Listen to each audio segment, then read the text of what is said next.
So I've gotten a number of questions about why I'm taking what's going on in our country right now so seriously from people who just, honestly don't seem to realize what's going on. So let me turn this around, and if you don't mind taking a short personal journey with me, I'm going to show you.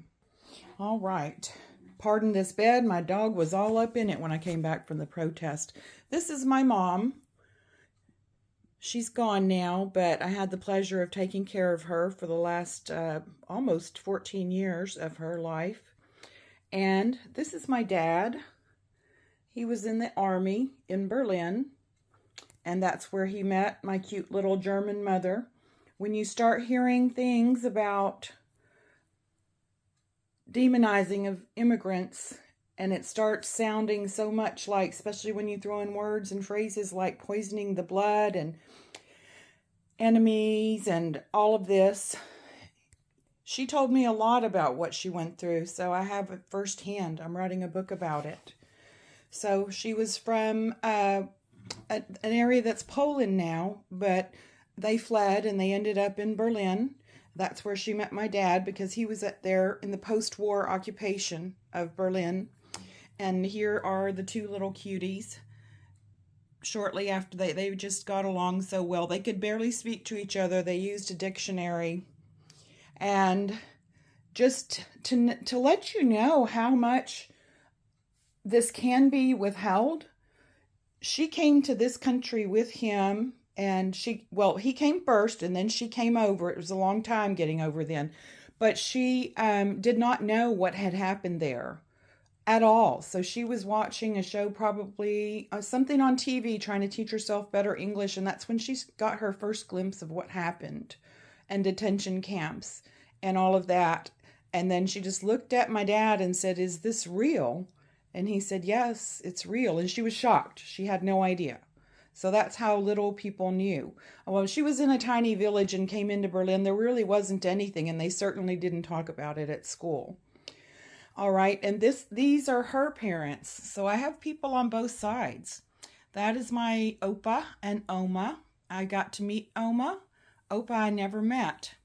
Opa was outspoken against Hitler. The children, my mom and her sisters got in trouble. They were reported in their little village for not saying Heil Hitler. They wouldn't say it.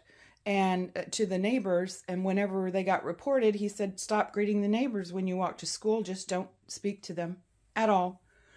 Here he is with the horses he loved. One of them, there's my mom and her sister on the backs. He was a simple farmer. That's all he ever wanted to do. He was one of the first to be drafted into the war.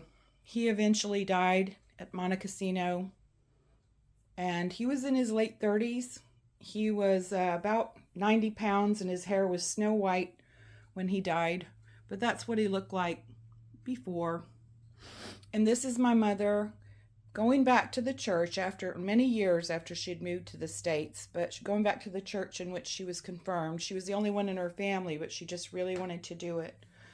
So my grandfather died there, and then over here, my dad's brother. This is Johnny. Johnny, I got to meet.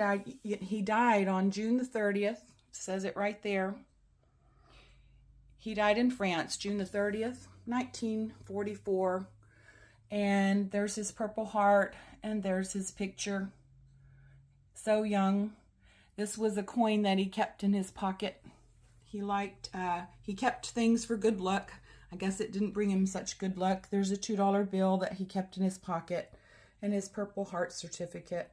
So I take freedom very seriously, and when I see it slipping away, I'm going to do everything that I can, because I know how it is. I know how it is on both sides of that coin.